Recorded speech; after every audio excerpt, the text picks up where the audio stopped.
Really, really cool to be able to talk to those young guys and girls who are interested in a career in the military or a career in flying. It's definitely cool to give them a little bit of inspiration to pursue this career. Absolutely. And you always knew you wanted to be in the military. You're third generation. Tell me about that. Yeah, so I actually didn't always know that I wanted to be in the military. I knew I wanted to do a life of service. You know, I didn't know if that was a police officer, a fireman. Like I said before, I even considered being a nun at one point. But my grandfather really instilled in me a patriotism, a love of country that I think came out when I was in high school. And that's when I decided that the military was definitely for me. And then, yes, I'm a third generation aviator. So right behind choosing the military, I was definitely choosing to be a pilot, that's for sure. Very cool. A nun, and now you're a Blue Angel. I mean, what did you change your mind from that? Well, to me, it doesn't really seem like a big difference. You know, one is a life of service to a faith, and one is a life of service to your country. To me, it's not a big jump. And when did you become a Blue Angel? Last year? I was selected for the team last summer, and then I showed up for the team in September, and then I put on the blue suit for the first time in November.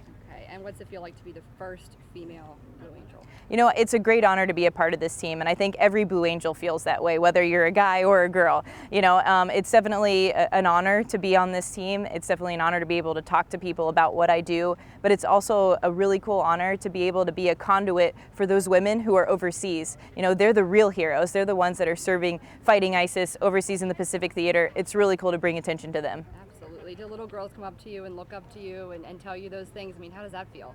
That is one of the coolest things about this job. You know, I've had a couple girls tell me that they didn't know women could fly planes. Some didn't even know that women could be in the military. So to be able to correct those thoughts or those misconceptions, it's definitely cool to show that they can have this career if they really want to. Absolutely. And when we get in there today, I mean, what's going to happen? What can we expect? Oh, you can expect anywhere from 2 Gs to 0 Gs. So you're going to feel light in your seat. You're going to float around. You're going to see stuff start floating around and things like that. You're going to have steep turns, steep dives, climbs, everything like that. You'll see the max performance of this aircraft, and it's definitely going to be really cool. And what's it like for you to be flying? I mean, it's a totally different experience than just a regular plane, right? It's a little bit different, but what's actually really, really cool is most of the maneuvers that we actually do in our fleet jobs as well. So every Marine Corps C-130 pilot can perform the stuff that we do here. We just do it a little bit faster and a little bit lower for entertainment purposes. Very cool. And you said it's sort of fun to hear everybody squealing and enjoying themselves. Tell me about that experience. Oh, definitely. Anytime you hear somebody getting excited about the flight, it's almost like an athlete going into a competition. You kind of get hyped up and you get those nervous butterflies and you're ready to go. So it's definitely cool. Very cool. And you're from Maryland, so what's it like to be home performing in the Ocean City Air Show? And this is the first time the Blue Angels are here. Yeah, this is the first time that we're in Ocean City, and to be able to be a Maryland native back here in Ocean City. I came here when I was in college for the long weekends, things like that. So it's definitely like a second home here in Ocean City. Having my parents here, my friends here, it's definitely going to be an awesome experience. And being third generation, how proud are they of you?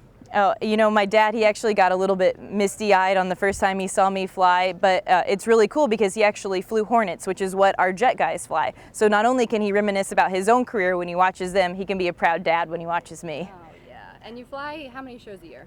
We actually fly about 36 show sites a year, and then we do two shows at each site roughly. So. Are they all different? I mean, is it different flying over the beach than it is, you know, in the Midwest? Yep, so over an airfield is a little bit different than over a beach. We call it a remote site over a beach, and it's a normal show over an airfield. So they're a little bit different, but for the most part, they look very, very similar. Okay. What's your favorite part about being a Blue Angel?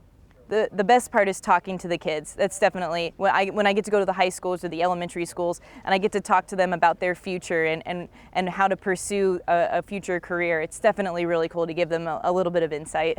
Absolutely. Is there anything else we should know about you?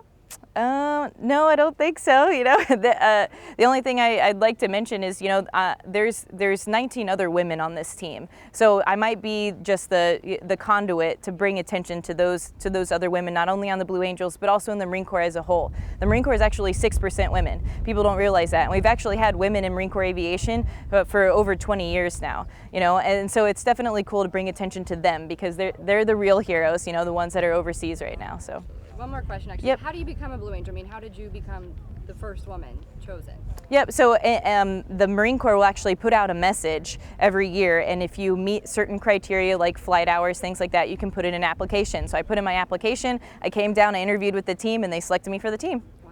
Is it a tough application process? Oh yeah, the paper application is actually about the size of like a a college application. So you put that in, and then you actually have to do a formal interview with you and 16 other people asking you questions. It's definitely nerve-wracking, but a really cool experience. Yeah. And why is this guy called the Fat Albert? You know, I was told that there's a cartoon that came out in the 70s when Fat Albert came to the team in 1970, and so they named it after that character. The show was actually off the air by the time I was born, so I've never seen it. How old are you? I'm 28. 28. Okay. Yep. Very cool.